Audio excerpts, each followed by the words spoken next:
Hello landlords, it's Ernie. I am back, and today again we are continuing our series on the Texas Apartment Association lease. This is part 2. Let's get started.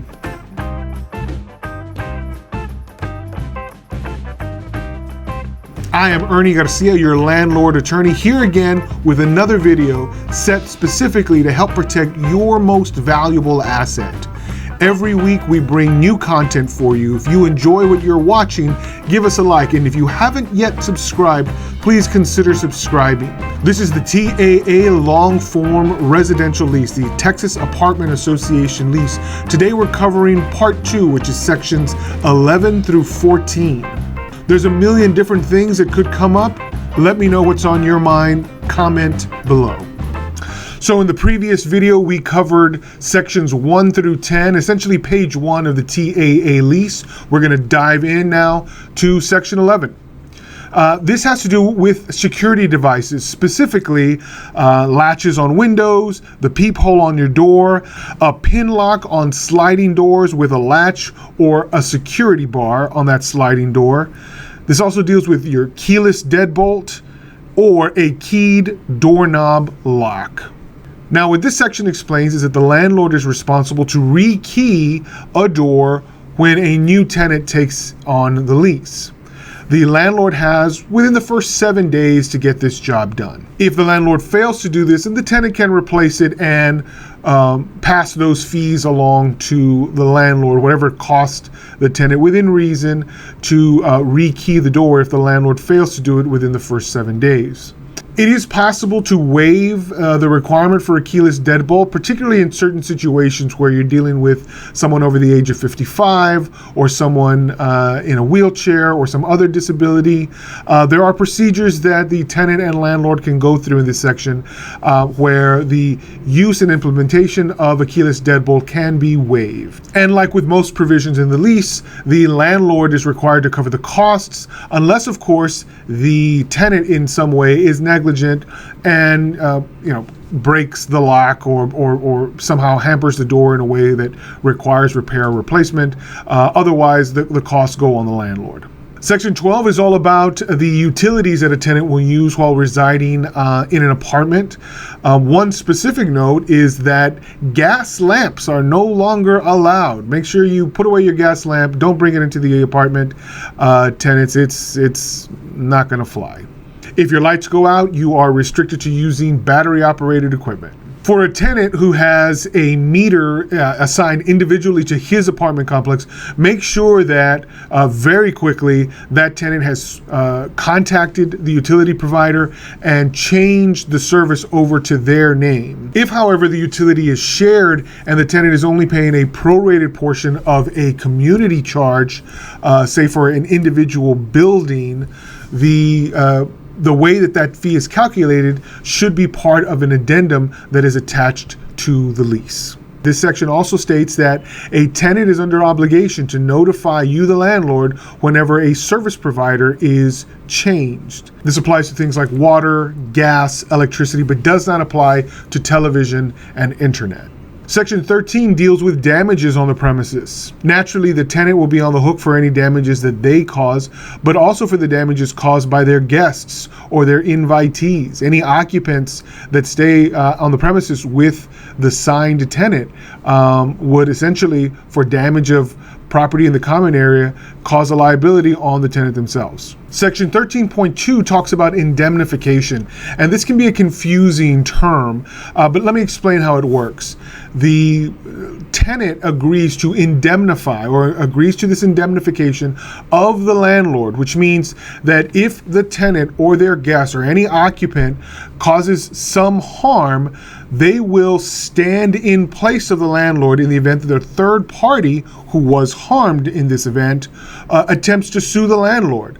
The tenant will indemnify or essentially cover the cost of the landlord's defense. Usually this means in court, but it could also mean in terms of the cost of the repair of any damage that was caused, again, by a tenant or their guest. This indemnification also applies for landlords whose employees, like maintenance people, are demanded by certain tenants to do things that are not otherwise anticipated in the lease. So, for example, if a tenant asks a maintenance person to, assist them with their vehicle, and something happens to the vehicle, there's damage caused, the landlord is indemnified from any claims against the landlord for damages that could result from things that were otherwise authorized by the tenant. Now, Section 13.3 deals with water and wastewater damages. In the event that damage or a wastewater stoppage is caused by the negligence of the landlord, naturally the landlord will be on the hook for those charges. But the landlord is not responsible for any of these things when they're caused by the negligence of the tenant. This means that if due to the tenant's negligence, a door, a window, or a screen was damaged, then the tenant is on the hook for the cost to repair these items. Additionally, the landlord bears no responsibility for anything that was damaged because a door, a window, or a screen was left open. So this might happen, for example, when a storm comes. If the rain enters into the unit and damages personal property or damages the unit itself, the landlord is not to blame if in fact the tenant was the one who left the door or window or screen open. Additionally, when damage results because improper substances are put down drains or down toilets, and those wastewater stoppages cause problems like a backup or some overflow that damages property, the landlord is not on the hook for those fees. Instead, the tenant is, if in fact the water stoppage was caused due to the negligence and misuse of the tenant. 13.4 simply states that there is no waiver of any chargeable costs. If the landlord fails to charge the cost maybe the first time, that doesn't mean that the landlord is required to waive those costs any additional time. Additionally, if the landlord fails to charge it at the beginning of the lease, doesn't mean that the landlord could not at the end of the lease charge a tenant for damages caused under the Section 13 clause from a deposit, for example, as a tenant is leaving. Section 14 is a tricky subject. It has to do with the contractual lien that a landlord has with each of their tenants and the personal property that has been brought on to the residential unit. Section 14.1 explains that a lien is placed on all of the tenant's personal property that is non-exempt. Certain exemptions exist in the law, and the law will provide what those exemptions are. However, anything that does not fall into one of those exemptions is potentially subject to a contractual lien. What this means is if at any time the defendant is in default for non-payment of rent, a contractual lien can be exercised by the landlord in order to recover those rent damages. Under 14.2 of the TAA lease, the procedure for seizing personal property is as follows. If an amount of rent is owed by the tenant, the landlord may peaceably enter the unit and remove non-exempt property. Notice will need to be left indicating the items that were removed, the amount of rent owed, the contact person, and their information that the tenant can contact for return of the property once the default amounts have been paid. Section 14.3 gives the landlord the authority to remove or store personal property left by a tenant after the tenant surrenders the property, after the tenant abandons the property, or after a tenant has been judicially evicted from the property. Section 14.4 describes the storage of personal property. There is absolutely no duty on the landlord to store any property left behind by a tenant who has either surrendered the property, abandoned the property, or vacated the property after a judicial eviction. Any property, however, confiscated by the landlord in a contractual lien will be stored and will be cared for by the landlord. Section 14.4 subsection B describes that no liability will fall on the landlord for any of the personal property belonging to the tenant, except for those things removed by the landlord in exercise of this judicial lien. The tenant is on the hook to cover any charges, reasonable charges for packing and storage of items subject to this lien. The landlord has an absolute lien on anything that was left behind, again, after surrender, abandonment, or judicial eviction. However, the lien does not extend, except for the costs associated with storage, removal, and packaging of any items. That lien does not fully extend to non-exempt items. Section 14.5 talks about redemption. If a tenant is interested in redeeming their property, this section describes that procedure.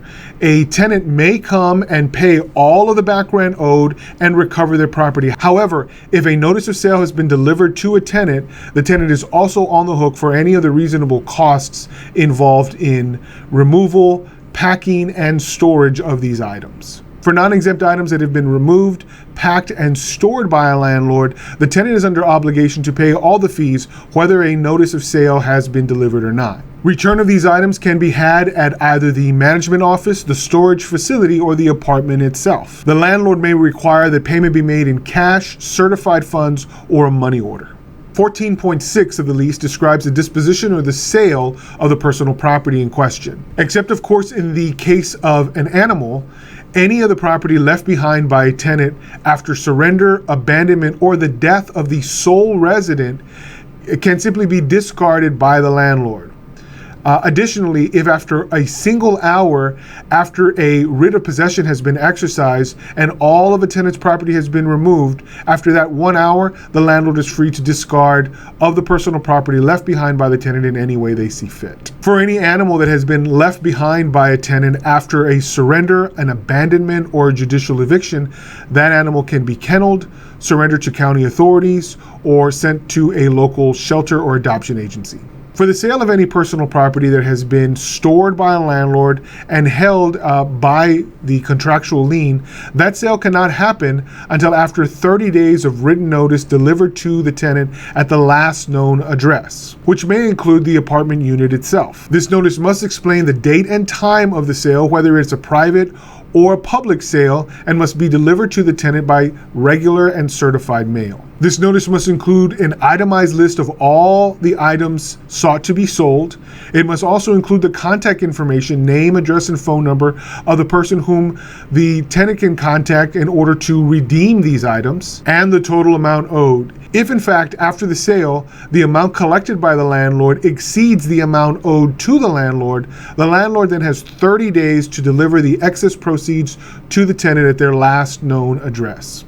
And that's it for part 2. Let me know what questions you have. I know that many of you have possibly glossed right over this section and have no idea what it means. Have you attempted contractual lien in the past? What has been your experience? Did it go well? Were you able to recover any of your damages? Is this something you're considering to do sometime in the future? If so, let me know in the comments below. I am interested in knowing what you have done to recover proceeds from tenants who have failed to pay rent. As you know, every week I will bring new content to you. If you're interested in watching more, please check out one of the videos here that was recommended by YouTube. And if you haven't yet subscribed, you'll see a picture of me on the screen here. Click there and you can be a subscriber. Until next time, landlords, happy leasing.